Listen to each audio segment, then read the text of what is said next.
You've seen Simon Lizotte's move 10 feet back every time I make it challenge, and now you want to test yourself with it. In this video, I'll give you tips from my experience as well as I've seen on YouTube through the last week through other people's attempts.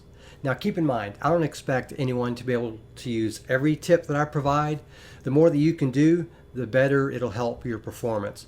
Also keep in mind, a lot of this advice will work for other challenges and will help you for training in a lot of ways. You might even be surprised at what you have around the house or what you can use.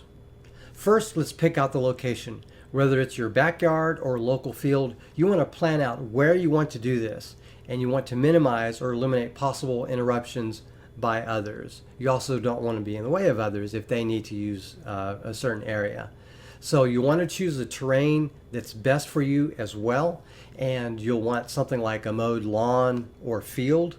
Flat ground is also good, such as a field. And short grass is optimal, as you don't want to trudge through tall, thick grass.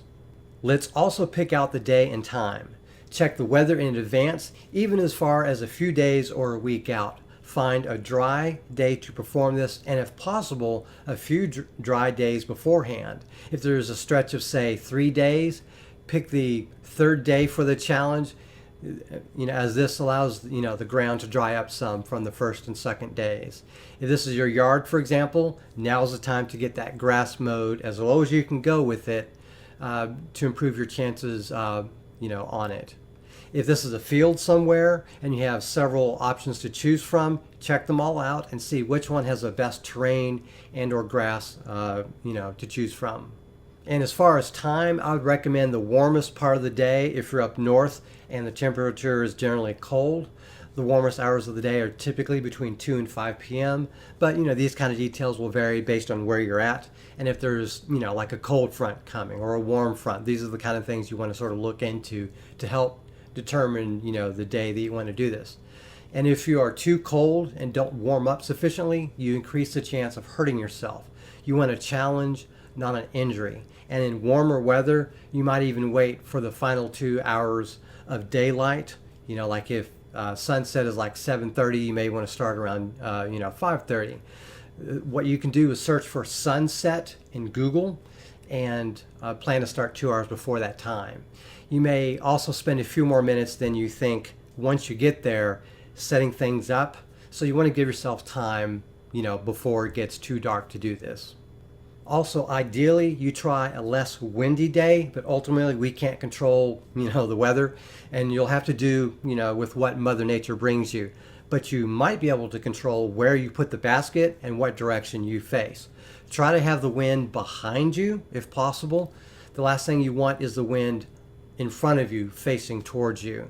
So you don't want the wind against you, basically, as that'll make this challenge harder for you, particularly the further you're out. And as you're trying to throw discs hundreds of times, it really does add up that extra effort to try to push through the wind, especially at those greater distances. Now let's talk about people. While Simon Lizotte, Brody Smith, and a few others did this entirely solo, maybe they had one person running a smartphone or a camera or something, it doesn't hurt to have someone help a little bit, as there aren't any hard set rules preventing getting a little bit of assistance, since not everyone is as good as running their own camera like Simon Lizotte, putting on a tripod and doing all this kind of stuff. If you can get someone to run the camera and move some of the things around you, like a stool or a water bottle, that'll help a little bit, because that really doesn't affect the challenge itself. It just sort of prevents you from being distracted and sidetracked and wasting time that you don't otherwise need to lose. So you might even get someone to collect the discs and bring them to you, especially if you throw them too far. But I think a fair compromise, if you go that route of having someone collect discs for you, is that maybe they wait until the last half hour to do this, or maybe they only grab the ones that are too far off in the distance, due to a mistake or grip block or something. Now let's start with the supplies. You want to set aside as many things as possible before you step outside to perform this challenge. Use the best basket you have access to. If you have 2 courses you can go to, but one of them has a better set of baskets than the other, then you may want to go to the location with the better baskets. If you have your own portable basket, but it's not that good, now might be the time to invest in a better portable basket. if you have the budget and the need for one. And as I said at the start, not everyone can or will do every tip here for a variety of reasons. But if you can afford a good basket, now is as good a time as any to get one. Also, have a lawn chair or tripod stool with you when you do this challenge. A lawn chair is great for sitting in when you're tired, like at the 30-minute mark or something. But it's also great for putting all your discs in, or like in a box on the tripod stool or the lawn chair, to make it easier to reach. It's easier to reach, a couple feet down as opposed to all the way down to the ground, especially if you plop all the discs on the ground, they sort of fall over the place. So I would say a tripod stool is not as good as an actual lawn chair for this, but they are light, they are cheap, but they are flimsy, so you have to sort of look at those trade-offs. And you do risk toppling everything. Like I've seen some people, like they have the tripod stool, they put the discs on it and they all just fall over the place. You want to kind of avoid that if possible. If you can put your discs in a basket or a box, that's ideal, I think, particularly if it's a lightweight, like a cardboard box, for example. Speaking of which, you need a box, basket, or any other container that is light enough and allows you to carry all the discs that you want to throw. In other words, if you choose something and you have too many discs for it, then that's the wrong thing that you've selected. You need a box that's big enough to handle all the things that you're going to be throwing in this challenge. Even a disc golf bag is fine if you can toss everything in there easily enough and it's not too heavy, or maybe even a large plastic bag. Your container of choice will vary based on, the amount of discs that you have. Also, use only putters. As many as you can. Use the ones also that are as close to each other in terms of like brand, model, weight, or flight pattern, ideally straight. A putter pack would be great to buy as well if you're in the market for them, but I personally recommend about 20 to 25 discs to use in this challenge, as that is not too heavy to carry, but it gives you enough chances per set of throws to have a decent chance of zeroing in on the target that you're trying to reach. Throw as many as you can to increase the number of attempts over time. Basically, if you have 20 as opposed to 5, the 20 in one sitting will allow you more throws over the course of an hour. It's just simple mathematics. And also, if you can throw 20 as opposed to like 5 or 6 or 7, when you go all the way to collect them all and fetch them all, it's just easier, to do it that way. Next thing you want is like 10 to 15 like flags, cones, drivers, or any other item that you can use in this challenge to mark off every 10-foot increment. With drivers, for example, you can turn them over after every make, that you make behind them as you step, just before you step back. And if you don't do that, you can have someone else that's assisting you do that. Like if you just step back, and you throw, when you run off, they could always flip it over for you if you forget to, that kind of thing. So that's kind of nice to have at least one other person with you, because they may notice you not doing something and may be able to help you out there. Last thing you want to do is, get confused and, make the experience worse for you. And the reason why you want to flip the disc over, or if you have a cone, knock it over, is you don't want to forget where you're at and return to the same spot. Like let's say you make a throw at the 80-foot mark. The last thing you want to do is come back to the 80-foot mark and then throw again. You want to move back to 90. So you want to be sure and have a way of indicating your progress as well when you do this. So you find objects that you can use, pre-measure out the places that they need to be, and then set them up beforehand. And this may seem a little obvious, but I'm going to say it anyways. Get a good night's sleep beforehand. If you're better rested, you can focus better when it's time to perform. Also, the day of the event, consider eating something like 2 hours before or even earlier than that, so that you're not fatigued by digestion while you're doing this. The last thing you want to do is feel bloated or unusually tired. And while I recommend a stimulant like caffeine beforehand, too much may stress your adrenals and wear you out. And there's enough stress doing this as it is. Regardless, the only drink you need to have during the challenge is a water bottle. A 16-ounce bottle is only a pound, so that I think is preferable to a huge gallon jug of water, for example. Obviously, there's some leeway you have between that, but you don't want to be carrying a whole bunch of stuff and be weighed down when you're doing this, and too much water is unnecessary doing this in my experience. Now let's get closer to the action. Here's what you need to do when you get to the location and you're setting things up. Charge your camcorder, camera, and or smartphones before the challenge. Everything should be at 100% when you get there. You should also be 100% when you get there. Warm up beforehand, stretch, and then even practice putting for a few minutes just to get everything ready to throw. It's going to be a grueling hour, so take care of yourself beforehand. Don't put all the items at the 10 feet mark if you don't need them, because the last thing you want to do is move everything several more times than you have to. If you have a tripod stool that you use to sit on and rest, don't park at 10 feet from the basket. Put that at the 50-foot mark or even further back, beyond the normal range of putting.